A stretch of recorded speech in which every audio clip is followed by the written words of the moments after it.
첫 번째 전쟁에서 승리를 거둔 아합에게 선지자는 힘을 기르고 준비를 할 것을 요청합니다. 해가 바뀌면 아람 왕이 다시 공격하러 올 것이기 때문이라는 것이죠. 선지자의 말대로 아람 왕 베나닷은 전쟁을 준비합니다. 첫 번째 전쟁에서 졌기 때문에 신하들과 함께 전쟁을 위해서 논의를 합니다. 신하들은 아람 왕에게 이스라엘 신은 산의 신이므로 지난번 전쟁에서 졌다고 하면서 이번에는 평지에서 싸우면 우리가 반드시 이길 것이라고 조언을 합니다.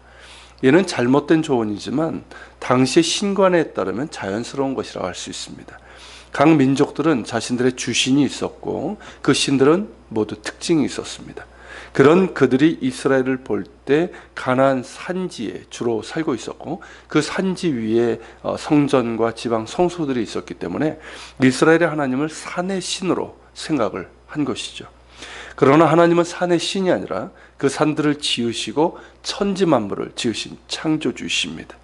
또한 이스라엘 민족을 택하셨을 뿐 결코 민족신이 아니라 온 열방이 하나님의 것이고 만유의 주인이십니다.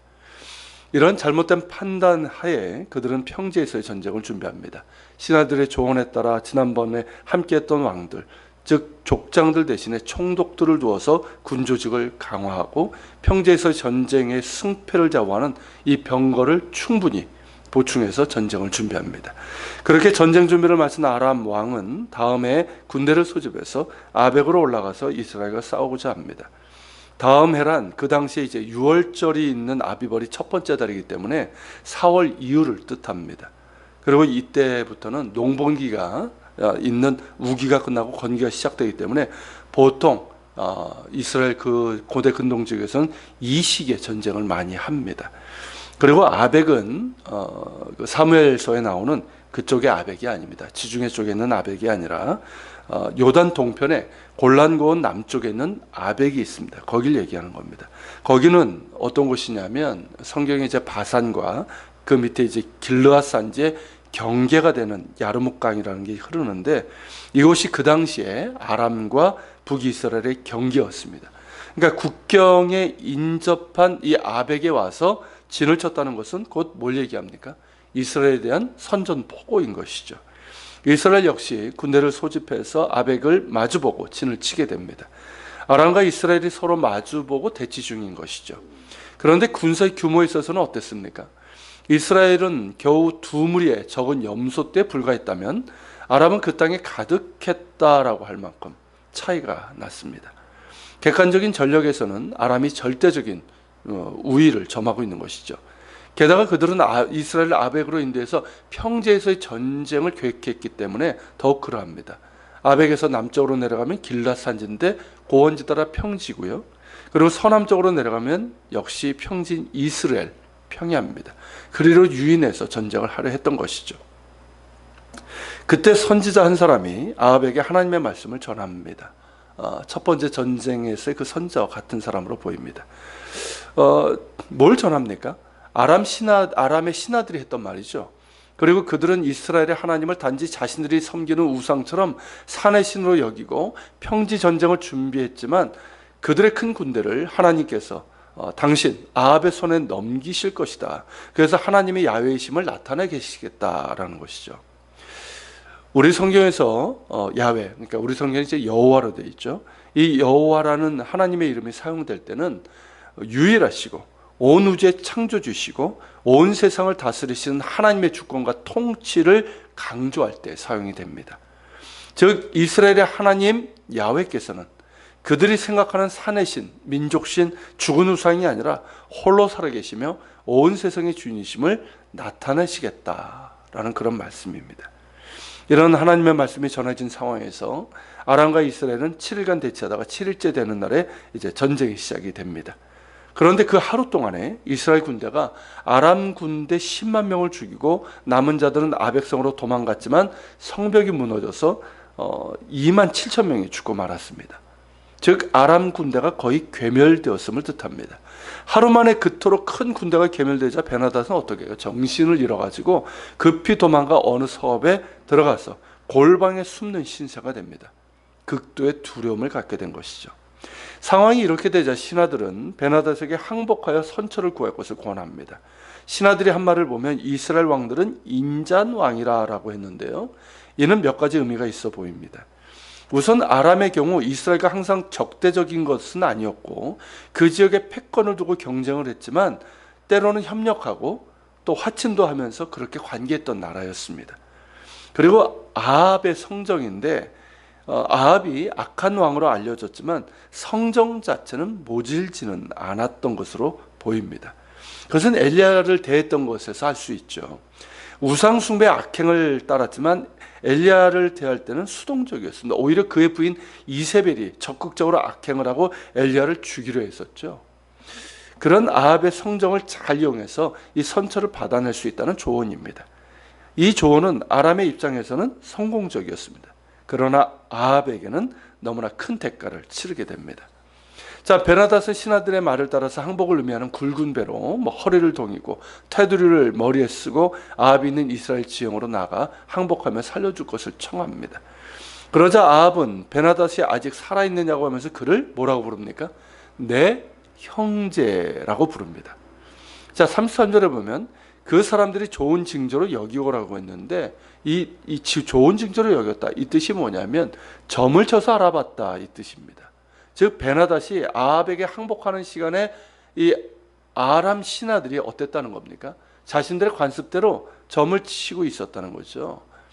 마침 그때는 아합이 베나닷을 내 형제라고 하니까 이건 뭡니까?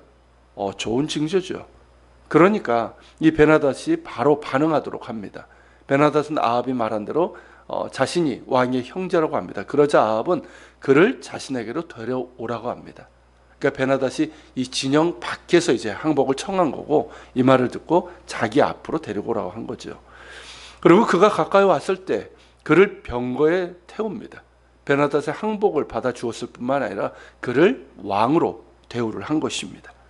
이에 베나닷은 자신의 아버지가 아합의 아버지인 오므리 왕 때 빼앗았던 성읍들을 돌려줄 것이고 자신의 아버지가 사마리아에 거리를 만든 것처럼 아합도 아람의 수도인 다메섹에 거리를 만들 것을 권합니다.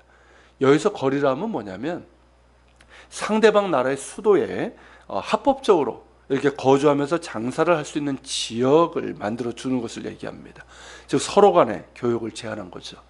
우리나라 강남에도 테헤란로 이런 게 있죠. 그런 비슷한 겁니다. 아합도 이를 좋게 여겨서 조약을 맺고 베나닷을 돌려보냅니다.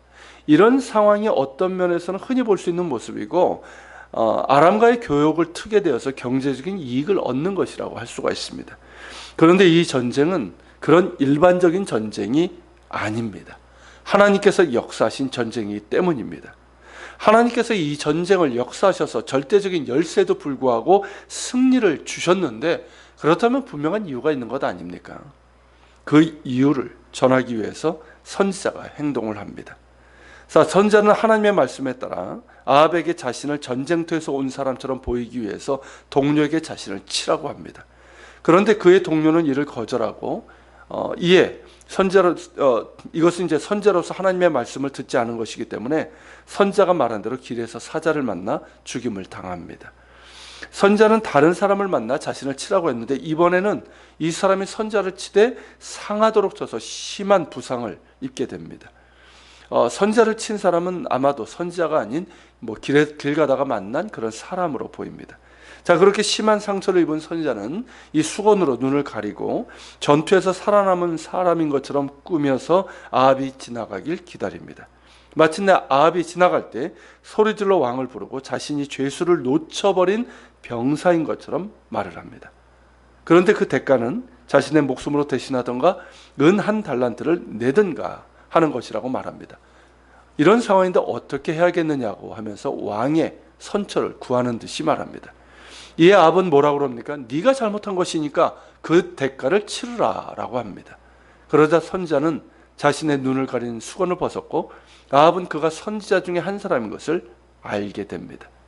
선지자는 아합에게 하나님의 말씀을 전합니다. 그 말씀이 이제 42절에 나오죠.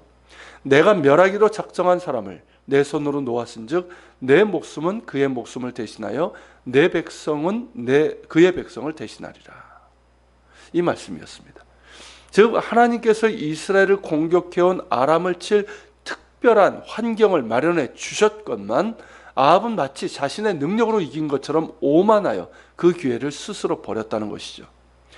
아람 왕 베나닷을 멸할 수 있는 상황에서 마치 자신의 능력으로 그렇게 한 것처럼 선심을 쓰고 또 입속을 챙긴 것이죠.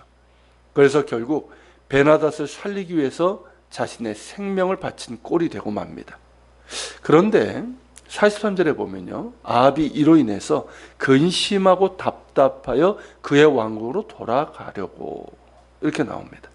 자, 우리 성경에는 근심하고 답답하여라고 번역되어 있지만 이 단어의 원뜻이 뭐냐면 불쾌함과 경노를 뜻합니다. 자, 그게 무슨 뜻입니까? 지금 하나님의 말씀을 전한 선자의 말을 듣고 자신의 잘못을 깨닫고 용서를 구하며 회개하는 것이 아니라 오히려 어떻게 했다? 불쾌하고 화를 내면서 왕궁으로 돌아갔다는 것이죠. 자, 이런 아합의 모습이 어떻습니까? 분명히 잘못한 게 뻔한데 오히려 남에게 화를 내는 어리석고도 못난 사람의 전형적인 모습입니다.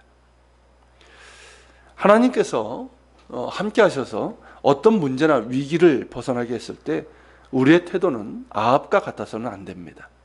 마치 자신의 능력으로 한 것처럼 은혜를 매도하고 오만하게 거드름 피우는 행동은 결코 신앙인의 모습이 아닙니다. 하나님의 은혜에 대해서 감사하며 겸손히 하나님께 영광을 돌리고 더욱 하나님을 겸손히 신뢰하는 마음과 태도로 나아가는 것이 신앙인의 마땅한 모습입니다. 그럴 때 하나님의 은혜가 더욱 우리 가운데 임하게 될 것입니다. 같이 기도하겠습니다. 오늘 말씀을 기억하면서 같이 기도합시다. 주님, 하나님의 은혜가 참으로 악한 자였던 아합에게도 임했고 그에게 회개할 기회를 주고 그의 백성이 돌이킬 기회를 주신 것인데, 또한 이스라엘 괴롭히는 아람 왕을 멸할 기회를 주신 것인데, 아람은 마치 자신이 한 것처럼 그렇게 거만하게 피우면서 그래서 결국 화를 당하게 됩니다. 주님, 이것이 비단 아합의 모습만이겠습니까? 우리에게도 하나님 이런 어리석은 모습이 종종 나타납니다. 주님, 이런 어리석은 모습이 없기를 원합니다. 오직 하나님의 은혜임을 기억하며 감사하게 하시고 겸손히 더욱더 주님을 신뢰하며 나아갈 수 있는 우리가 되게 하여 주시옵소서. 그래서 늘 하나님의 은혜로만 살아갈 수 있는 우리가 되기를 원합니다. 같이 기도하며 나아갑시다.